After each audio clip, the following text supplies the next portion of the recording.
Est-ce qu'elles vous répondent quand vous leur parlez? C'est important. Non? D'accord. Est-ce qu'elles ont les yeux ouverts? Depuis la réouverture des bars, toutes les nuits, ce type d'appel se multiplie à la régulation du SAMU 31. Elles ne répondent pas quand vous les stimulez, il va falloir les allonger sur le côté. Peu importe droite ou gauche, mais vous les allongez. 2 jeunes femmes de 19 ans fortement alcoolisées ont été retrouvées inconscientes sur un trottoir d'une place festive bien connue des Toulousains. Face à une recrudescence des comas éthyliques, le SAMU déclenche une ambulance avec un médecin. Alors initialement, elle doit être capable de donner son nom, donc a priori consciente, et puis ensuite, elle est inconsciente, elle vomit, elle s'arrête de respirer, donc on a du mal à faire un petit peu le point sur la gravité. C'est souvent le cas. Arrivées sur place, les 2 jeunes femmes ont clairement dépassé leurs limites.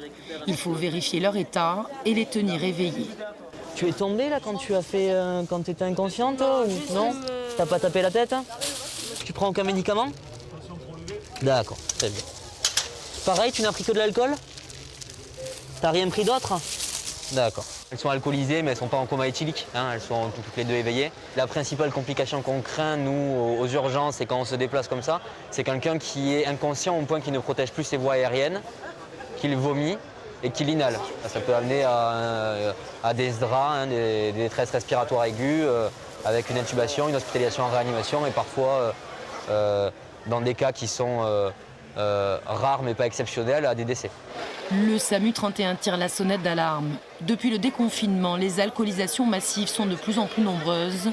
Résultat, 3 à 4 comas éthyliques par soir, du jamais vu sur Toulouse.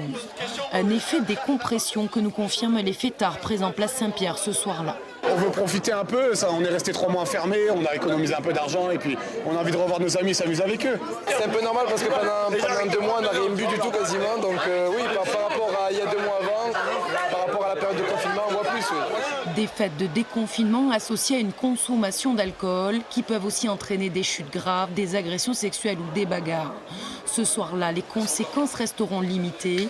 Les 2 jeunes femmes seront hospitalisées mais n'auront pas à être intubées, ventilées.